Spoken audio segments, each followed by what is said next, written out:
What's up, my D-Gens? How we doing? We're going live right now, jumping on with my buddy Theo. Theo, what's up, brother? Good to have you on. Yeah, no, thanks for having me on. It's been a long time going back and forth here. So big shout out to player profiler people over here and the Dynasty Degens. Yeah, man, it's been, I think, a full year since you've been on, and I've been trying to get you on, and I know that you're busy.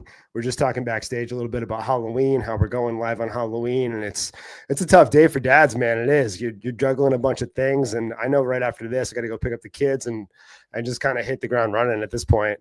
So I appreciate you jumping on with us.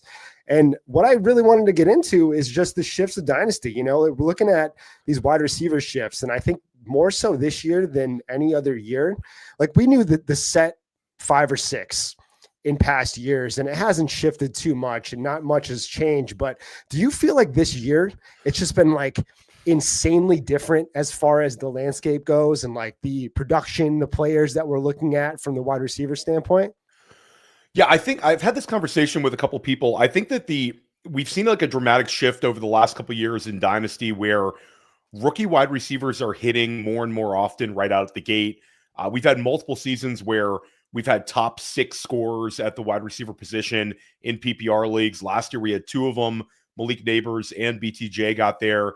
Then you go back to guys like Puka Nacua, Justin Jefferson, Jamar Chase. But it sort of has a little bit of a give and take where instant fantasy scoring numbers influence the dynasty brain more than anything, where we think that these guys come out and put up these massive numbers and there's simply nowhere to go but up. Whereas I think we're going to see more and more over the years, guys who potentially could have their best fantasy scoring season right out the gate as rookies. And I don't think it's going to be every player, but I think you look at certain guys like Brian Thomas Jr. and you have to sit back and say, you know, maybe we overinflated him heading into the 2025 season. I know I certainly was very high on him in redraft, very high on him in Dynasty. And then he's not the only one. It's not just rookies. I think that we also try to take guys and make like wide receiver 6 close to wide receiver 1. But it's a lot of tiers. It's a lot of tier breaks. I think Nico Collins has certainly lost some value this season. So, yeah, I agree with you. There's been definitely some shifts. There's been a ton of positivity. Jackson Smith and Jigba is knocking on the door of the God tier, where before the season, you know, there was some trepidation in the marketplace about a guy who had 100 receptions last year. He's definitely one that I was right on this past offseason. He was always sort of for redraft the one that I was saying taking the 3rd round, and he was one that you know, we sort of had rated a little bit higher. You're not going to get them all right, but JSN we certainly did, and JSN looks awesome. Roma Dunze's made a huge leap forward. And then certainly the rookie class is maybe a little bit better than expectations with Emeka Egbuka. Ted McMillan, I think is there. I think it's just kind of the environment that he's in where we haven't seen necessarily massive spike weeks, but he's a very good player. So yeah, I agree with you. It's definitely a shifting dynamic in the marketplace when it comes to the wide receiver position. And then are we even allowed to talk about Justin Jefferson not scoring at the same rate that he has recently? I think that's one that's very polarizing in the dynasty community, but I could see there being a little bit of correction this offseason. Yeah, that's the thing. We're looking at these top tier guys. Obviously, the injury to Burrow doesn't help Chase very much, although he's still been producing at a pretty decent clip. The injury to Neighbors, you know what I mean? We're looking at 2-3 of the top guys, and if you're going to include Justin Jefferson in there, they're just not producing at the level that we expect or we assume they're going to, at least in Dynasty. For the sake of production, you're right. You know, you touched on the fact that there is that redraft brain in Dynasty where people want instant production. They want players that come in and then put the numbers up. And if they don't, they're looked at as a fallen asset. And then you're looking at the guys like BTJ and Nico Collins, who I'm going to ask right now, are they buy lows right now? Or do you think that the regression is, a consistent thing that we're looking at them falling back to earth? Or is it just like, okay, they're going to adjust. They're going to have to just kind of like acclimate themselves to the NFL now that there's tape on them, now that there's going to be more defensive, I guess. They're going to be like targeted as double team. They're looking at him as the guy on the team as opposed to they were last year. Do you feel like this is who they are now, or is last year more closer to like what the production should be? I'd have a little bit more interest in BTJ than Nico Collins as a dynasty asset. I think Nico Collins is an interesting case. He's certainly an alpha profile wide receiver in the sense that he's a big, strong outside wide receiver capable of putting up spike weeks. But the offensive environment that he's in, like the ecosystem in Houston, I don't think it lends itself to Nico Collins coming back and just being that second half of the year league winner that we might have seen from him like 2 seasons ago. I don't really have a whole lot of faith in Nick Caley, the offensive coordinator. Then you factor in the age of Nico Collins, where Collins is not old. He'll turn 27 this offseason. I believe right towards the end of the season, he turns 27 years old. But with Collins, we've never seen him have that truly elite season. It's back-to-back years of about 17 points per game in 2024 and in 2023. Which is really, really good, but that's not something that's going to win dynasty leagues necessarily for you. So for me, I'd be more interested in BTJ because of the age, because of the potential role in Jacksonville down the line. BTJ just turned 23 years old. I think there's a little bit more room to run in the profile. That being said, I don't think BTJ's lost like that much value. I haven't seen like that many truly buy low trades for BTJ where the production hasn't warranted like as stiff of a haircut. Now, certainly you're going to get him for a lot cheaper than you would have paid in the end of August, early September, where he was going for like astronomical prices. But if we're factoring him in to be just a low end wide receiver one, then I think that's probably about the prices you're having to pay for him.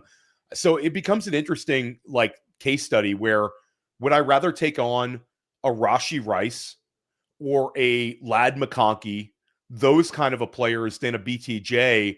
I think the price for Rice might be a little bit cheaper with some dynasty managers, despite the scoring numbers, because again, BTJ is so insulated. So for me, I'm fine taking on BTJ, but I don't know if this is like the floor for the price tag you'd have to pay. Like now that Travis Hunter's on the injured reserve, if BTJ doesn't come out and have a smash season over the second half of the year, then I think there's a chance that there's a little bit more of a correction. You might have a better entry point. I also think with BTJ, you're buying a player that's hurt, and I think he's playing through it. Looks tentative when he's near contact. He has looked tentative over the middle. We saw him last year as sort of like a weapon of mass destruction on the outside where he's just constantly getting open, making big plays. This year, there's been a little bit of tentativeness with it. I know a lot of film grinders have sort of spotted that out with BTJ. So I'd probably lean more BTJ over Nico Collins. Collins is one where I don't have a whole lot of Nico Collins in Dynasty, but I'm not opposed to cashing out if people still want to treat him like a player that's closer to wide receiver 8 levels than a player that's probably a little bit closer to like the wide receiver 14. Yeah. And you brought up Rice right there. And I like to kind of group these guys into almost the same tier when we're looking at Rice, BTJ, and Nico Collins. And you can put Ladd in there too, I guess, at this point in time. You know, obviously we saw Ladd come out a little. There was just a lot of, changes in that offense, obviously. And we saw the rise of QJ at the beginning of the season. And then now we see Gadsden really kind of coming on. And there's just a lot of moving pieces and changes in the offense as a whole. Would you – I would rather take Rice over BTJ. Am I crazy for saying that? I think I want the profile of Rice – not just, as far as the early season production is, coming out with Rice in general, but I think that he is just the safer play and he's the guy that you would want. So you kind of mentioned possibly, trading, I think you said BTJ for Rice. Yeah, no, I think that trade exists in a lot of dynasty leagues. I've actually had a couple of BTJ managers creeping on my Rashee Rice shares with a straight up offer, sort of a heat check offer. The age for Rashee Rice is fine. It's a relatively close enough where I think we split hairs a little bit, but Rice is 25 years old. And again, BTJ is 23. So you get a little bit of a lean with BTJ. With Rashee Rice, we don't like the off the field stuff, but again, he's in a situation in Kansas City attached to Patrick Mahomes where it's sort of like a balancing act. And also it seems like Rashee Rice is like his teammates all love him. And I think universally when you have guys with off the field issues, and then there's sort of like any sort of locker room stuff there, then you worry a little bit more. But with Rashee Rice, we saw his teammates wearing like the free Rashee Rice t-shirts when he was out, all this kind of stuff. So I think there's a real like love of him in the locker room. I think his teammates are into Rashee Rice. So he's in just a better situation. And winning now matters. Like, I think a lot of times in Dynasty, we get so caught up into the roster's got to look terrific. Let's build for this long-term thing. Like it's like a stock portfolio. It's not that. It's if you have Rashee Rice on your roster, you can legitimately have a player that's giving you an edge to win this season in fantasy. He's led, I believe, all wide receivers in points per game, with 24.5. It's a terribly small sample size, but Patrick Mahomes is playing at such a high level. We now have the injury to Isaiah Pacheco. They're using Rashee Rice in like this Devontae Adams-like role around the goal line where he's like a real threat to score multiple touchdowns on any given week. And for the long term with Rashee Rice, Travis Kelce at some point is going to move on. I know Kelce's numbers have regressed, but I think as Kelce just completely moves on and you kind of bank on Kansas City breaking in another tight end and maybe a very different approach to the tight end position where they're in like more of an 11 personnel type, and maybe they get away from like the heavy 12 and they get a little bit more of an inline guy than a move tight end like Kelce. Like, we don't know how that offense is going to look without Travis Kelce down the line. Rashee Rice becoming just like the continual focal point for Patrick Mahomes and Andy Reid, that's there too. So I think trading BTJ for Rashee Rice, if your team is going to make the playoffs this year, especially, and you have to kind of be realistic with it. I mean, if you're a 6 seed though this year, or even some 7 seeds, you might be feeling really, really good about things because Lamar Jackson came back last night. Brock Bowers has missed some time. It's a weird year in Dynasty where the 1 and 2 seeds are not necessarily the best teams on your roster if everybody's healthy. So yeah, I'm with you, Mike. I think making that trade might have felt very, very uncomfortable a few weeks back. But if I'm in the market to win this year, then it's not a player that I'm taking on that's going to kill my 2026 outlook because I'm taking on some old guy. I think Rashee Rice is a perfect blend. And I think you also get to it where this time of year, I know from like my own perspective, like my Dynasty rankings, we're just so jammed up that we're not updating it every single day, necessarily every single week. So I know for me, Rashee Rice is going to move up. And I'm sure the Player Profiler audience sees this, where you go to Player Profiler or Fantasy Points or any of these sites and you see the rankings and you're like, oh, this guy should be higher. And then 5 days later, they move him up. So you get that little added benefit that there hasn't been as much of a correction on Rice as there should be. And BTJ, maybe some people still have him a little closer to like the wide receiver 6 level. So I think that's perfectly fine. It's not going to hurt you this year. It's not going to hurt you next year. If I had to make a bet with you right now, who's going to score more points next year, Rashee Rice or BTJ? Probably like 60% Rashee Rice. Yeah, I think that's pretty valid. I'm at this point in time, it's not even a player versus player. I think you have to look at the ecosystem, the situation. In Jacksonville, I don't have a lot of faith in that quarterback room. I don't really, have a lot of faith in Trevor Lawrence. If I'm going to be honest with it, they're stuck with him, Mike. They're stuck. They are. He just signed a 5-year contract and no first round pick. So you're looking at, if Trevor Lawrence is going to lose his job, it's going to have to be something creative, like a Daniel Jones type situation where they take on somebody who's a fringe quarterback that maybe they view as a really good fit in the Liam Cohen system, or more likely you get this year with him.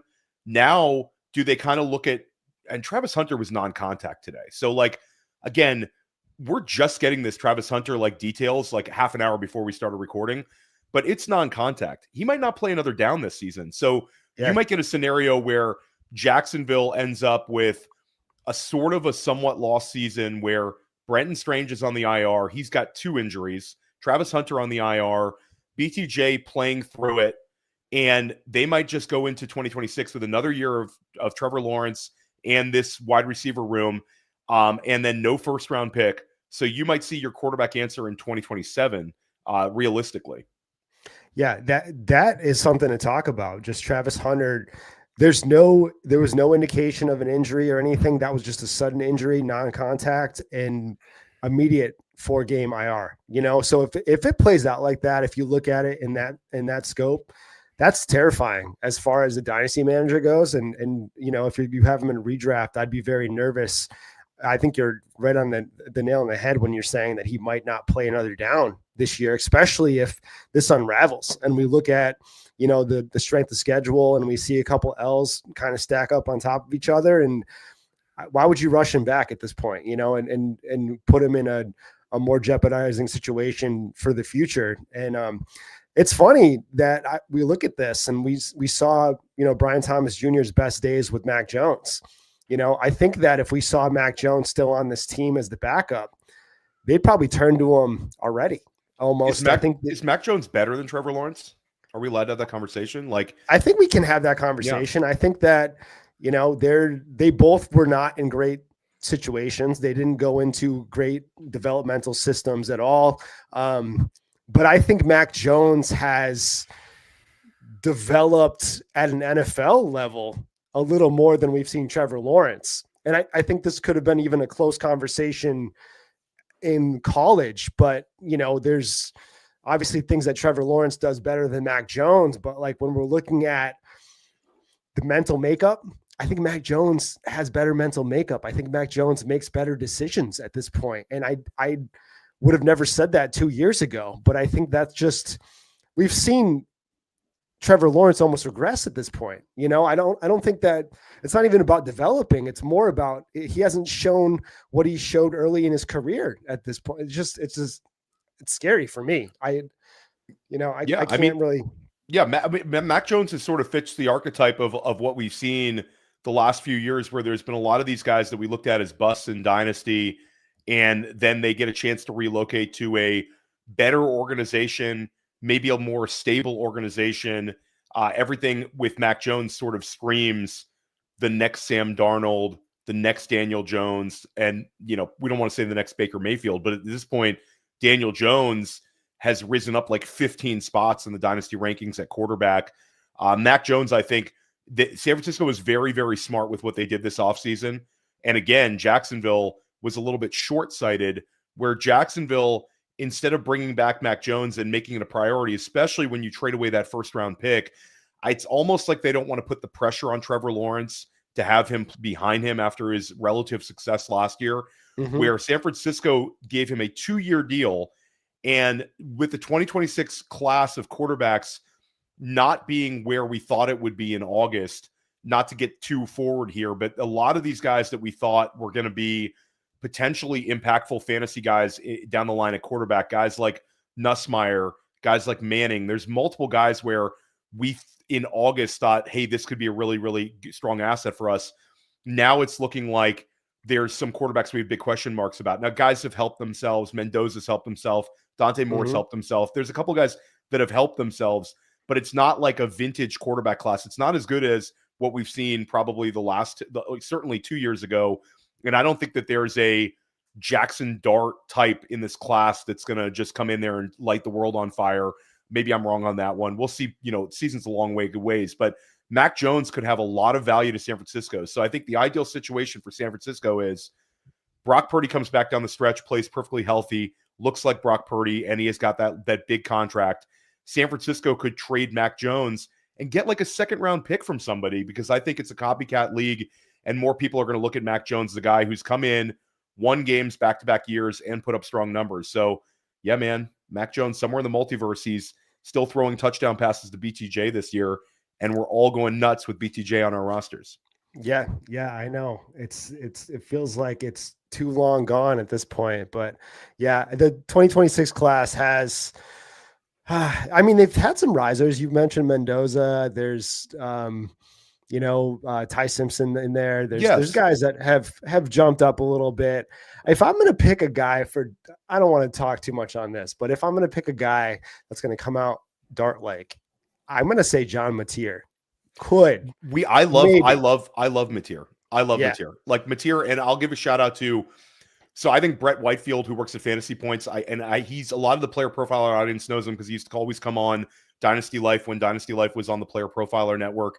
Now Dynasty Life is over at Fantasy Points, but Brett always has a quarterback in the class where Brett's hit pretty much every year at the quarterback spot. He had Jackson Dart as like a first round pick for like 3 years, had Jackson Dart as the guy who was the best player in the class for like a long time. Brett and I both were on Jackson Dart being a first round pick in the NFL draft, since like before the Senior Bowl. And we took a lot of heat for that one. People were like, you guys, I went on a bunch of, kind of big shows and I would say that, and people would say, I don't know, Theo, but anyway, a lot of Brett kind of put me on originally to Jackson Dart, and Brett's on Mateer. So I agree with you. Mateer, when you watch him play, some of that stuff is not going to work in the NFL. He might die if he tries it, but he's so mobile and so fun. It's like the video game type element. We've seen him have some really, really big performances, and we saw him bounce back from injury. So I love that call on Mateer. I would actually really love to see Mateer be a first-round pick in the NFL draft, and I think he could get there. Also, there's a lot of quarterback-needy teams this year. When you go through the teams projected to be in the top 10, you could probably come up with 5 of them and say these guys all would take a quarterback. So, yeah, I love that call, Mike. That's a really, really sharp one. And Simpson's awesome. He's looked great this year. It's interesting how NFL teams where a lot of the big failures of the quarterback position from draft classes have been guys with minimal starting experience.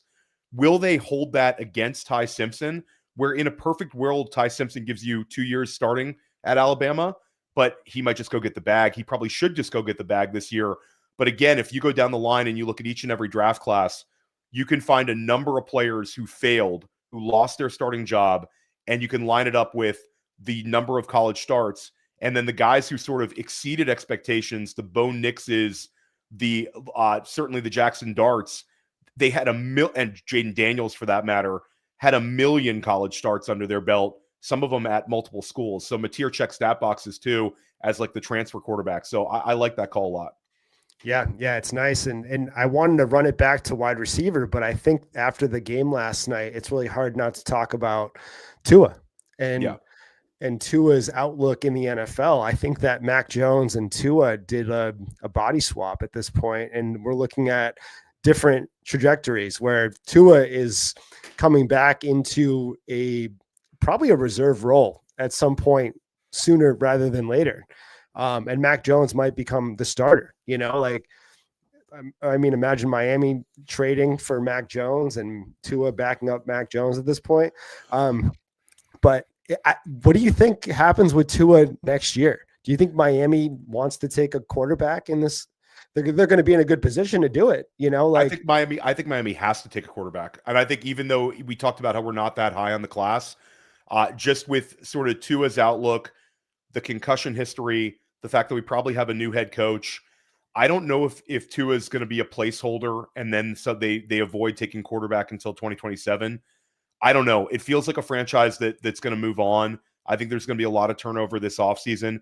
And also, when you get to pick in the top 10, a lot of teams that should select a quarterback will select a quarterback for better or for worse. I think that Miami is a team that we'd circle and say they're probably going to select a quarterback. Tua is an interesting case. He just doesn't seem like a needle mover. He's 27 years old, but you've got the concussion history. I think there'll be a market for him as a backup quarterback with all his starting experience. And maybe he goes into a situation where he has an opportunity to compete for a starting job. Again, there's going to be some interesting teams out there. You got to figure that Cleveland's going to select a quarterback. You got to figure that New Orleans is going to select a quarterback. Miami's going to select a quarterback. There's a bunch of these teams out there, but they don't always do it. So I think Tua could be sort of an interesting player there. Also, Mike, that if Miami selects sort of a developmental one, do they go into the year with Tua as the starter and sort of slow play that quarterback just because? I don't know. It's a lot of question marks, but Tua is definitely an asset that you cannot count on even in super flex leagues right now. Yeah, and I don't know if Tua would even be open to that. I think that it would be hard. I think he would eventually, but I think you're asking a lot of Tua to come in and kind of develop. I don't know if I would want somebody developing behind Tua. He's not the guy that I want developing young talent per se, but he's not even a Russ Wilson has good mentoring skills and is able to at least,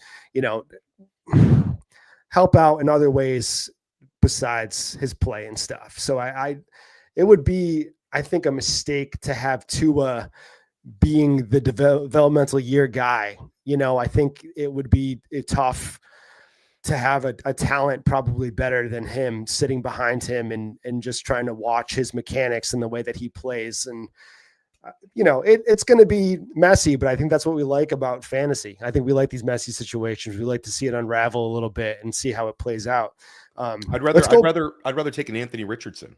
If I'm going to take a quarterback that's the bounce back guy, I'll take the younger one. Yeah. And I think that there's a chance that like AR does certain things very, very well. He's very, very mobile. I think NFL teams could sort of picture that being an interesting bridge quarterback for them. Whereas Tua, again, I don't know, it seems like more of a completed progress. AR has a little bit of a, hey, I can fix him like type vibe, where I think there's going to be a little bit more of a market despite the limitations he has, where you can run a little bit more of a traditional offense with Tua. I think there's going to be some interested Anthony Richardson people out there. How about Sean McVay gets Anthony Richardson, sticks him behind Stafford for a year, and let's see what happens. Yeah, I would love McVay with Anthony Richardson. And if McDaniels, I don't think McDaniels is going to be in Miami by any means, but if McDaniels wanted to run an offense through a Richardson type player, I think that could be electric. I don't know how many games it would win, but I think that we're talking from fantasy perspective. I think that doesn't matter. Let them lose every game. Fun. Yeah, I don't care. Yeah, at that point, but we're talking about some fun football. Let's go back to wide receivers real quick. I know that we don't have a ton of time today, but I got buddies in leagues with you. We're all connected with Player Profiler and stuff. And you were big into trading Marvin Harrison Jr. off your rosters in the offseason. I think you were pretty vocal about that. And what did you see as far as, because I was calling this from the rooftops too, where nothing's changed in that team. No personnel, there's no coaching changes, there's no offensive differences. So I don't know why Marvin Harrison Jr. was primed for this massive breakout year. But how do you feel about your stance on Marvin Harrison Jr. in the offseason, and where do you stand on him now? Yeah, I think most of the Marvin Harrison Jr. trades that I actually accomplished turned into wins. I had one where I got Jalen Waddle and a first-round pick. And I think I had a second-round pick on top. Like, there was still a big market for Marvin Harrison Jr. where, I don't know, for me, it's just the consistency and the fit. And I don't think that Marvin Harrison Jr. is a player that can overcome every single situation. I think there's certain players you get like Malik Neighbors where quarterback proof, situation proof. And Marvin Harrison Jr. is not that. So he's going to be in Arizona attached to Kyler Murray. Kyler Murray, not really an elevator of wide receiver talent. And with Harrison Jr., it was the lack of fit, the fact that they had no design targets for him whatsoever. At Fantasy Points data, we have a metric called design targets. It's screen passes and a couple of other little things here. Harrison Jr. had 0 of them as a rookie. He has like 1 or 2 this year. So it's trending up slightly, but it's the lack of consistency with Marvin Harrison Jr. and the fact that last offseason, you still had him as every single person under the sun. A lot of big names in fantasy coming out and saying that he's the year 2 breakout. It's a simple game. Marvin Harrison Jr. was him at Ohio State. He's going to be the same in the NFL. And you can there's also the fact that a lot of dynasty managers who missed out on him still believe that. So it was really just a perfect entry point to sell Marvin Harrison Jr. But Mike, you know how it goes. It's going to reach a point where he's going to become a buy. So people are going to push him down to a point where could he turn into like a T. Higgins level player? Maybe. I just think for me, it's Harrison Jr. I don't have the faith in him ever being the sort of player that maybe we overrated him coming out of Ohio State. And just relative to his class, there's multiple wide receivers who we take ahead of him. Rome Odunze clears him. Malik Neighbors, even hurt, clears him. Ladd McConkey clears him. And BTJ, despite the struggles, still probably you'd rather have him on the roster. So for me, Marvin Harrison Jr. is just a good time to sell. I'm usually right on these ones. I get them wrong once in a while, but I think when you have a strong stance on something in Dynasty, you're better off acting on it than sort of holding him and wish casting and hoping that things turn in a different direction. Yeah. And before I get you out of here, Garrett Wilson. Is Garrett Wilson a buy or a sell in your mind as far as, because he kind of fits the mold where Ohio State wide receiver, obviously has flashed, has shown a lot of promise, is in a situation much like a Terry McLaurin or a DJ Moore, or somebody that has been in the league for X amount of years, doesn't have any consistent quarterback play, hasn't really got consistent play from the team in general. Is he somebody that you could see, getting to that actual next level as a guy, or is he just going to be in that mid-tier wide receiver where he's probably going to be wide receiver 11, 12, never really be a top 5 guy and always kind of be valued as that top 5 kind of guy eventually? But yeah, so I don't know if he top 5 is interesting. I think that's a really high bar to cross. And like you talked about, there's like sort of the God tier guys. Can he break through there? I think Wilson is absolutely a buy right now because you're getting an injury discount. You're also getting a Jets discount where the team is sort of spinning their wheels. We don't know how long Aaron Glenn's going to be there. It might be a 2-year thing for him. We have a lack of quarterback clarity heading into 2026. But when you look at Garrett Wilson, I think he's a buy, and I think he's a long-term asset. He's had 3 seasons with 147 targets or more. Just a mega target earner. And this year it was averaging 16.5 points per game before he went down with an injury. So I'm absolutely into having Garrett Wilson. I think he's more of a buy than a sell. You also have that contract insulation. The Jets paid him a ton. We don't know what's going to happen with Breece Hall, but we do know that Garrett Wilson is going to be like this offensive focal point for New York for seasons to come. And there's really not a question on like his talent. He's a very talented player and he's a mega target earner. And at the end of the day, if you can earn targets at the rate Garrett Wilson earns targets, there's going to be some year where you end up running pure and end up having that kind of touchdown season and things go right for you. Accessible. You bring up Terry McLaurin. Last year, we saw him take new heights as a touchdown scorer.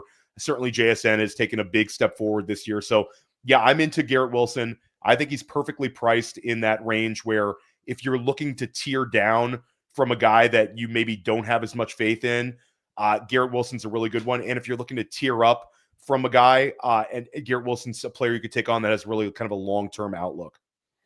I love it, man. And before you get out of here, I always have my guest grade a trade. So I did a trade, and I always end it with the guy we talked about. So I traded Garrett Wilson. This is a win. For context, this is a win now squad. I'm sitting at 5-3, and I'm looking at too many injuries. I lost Neighbors. Garrett Wilson obviously out for a couple games there. So I traded Garrett Wilson straight up for Rashee Rice. And you won. I'll give you an A minus, Mike. I'm not going to give you an A plus, but I'm going to give you an A minus. A minus. That's better than what I usually get. So I appreciate that. A minus. I think we have to rank Rashee Rice ahead of Garrett Wilson, despite how much I love Garrett Wilson. Again, it's Patrick Mahomes versus question mark heading into 2026. And if we had to bet on one to outscore the other of the second half of the year, Rashee Rice probably has a 75% chance, barring injury, of outscoring Garrett Wilson. So I think short term and 2026, your window is really good there. As long as Rashee Rice doesn't do anything crazy off the field, which Garrett Wilson is like a Boy Scout. Rashee Rice, a little bit of a YOLO off the field. So that's the one factor that could come back to bite you. Yeah, I agree with that. I live that YOLO life as far as fantasy goes, though. So, hey, man, I appreciate you. I wish that we had more time today, but I definitely don't think we're gonna, lose each other forever here. We'll definitely be on a pod again. You're with Fantasy Points. Let everybody know what you have coming up or what you have in the recently done in the past, and just plug anything that you need to plug right now, brother. Yeah, so Dynasty Life, player profile audience knows that one. You can find that anywhere you get your podcasts. That's also over at Fantasy Points YouTube. If you're watching this on Player Profiler now, go ahead and subscribe to Fantasy Points. All my stuff's over there, over on the YouTube end. Fantasy Football Daily, I drop like 4 episodes a week. Dynasty Life once a week. And then School of Scott, I record that with Scott Barrett. That drops once a week as well. All 3 are different podcast feeds.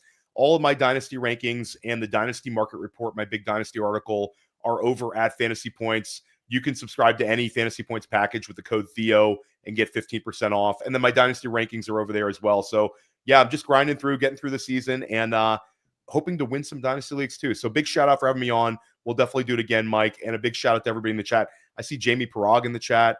Big shout out to Jamie. Franz. I recognize a bunch of these names from Player Profile audience. So big shout out to everybody, and a big shout out to you too, Mike. Hell yeah, Theo. You're the GOAT, man. I appreciate you so much. Everybody that listened today, I appreciate you guys. Tune in to Player Profiler Now tonight. We have DGen's IDP, so that show is dropping at 7 o'clock tonight. But until then, you guys have a good day. Thank you. Happy Halloween, by the way.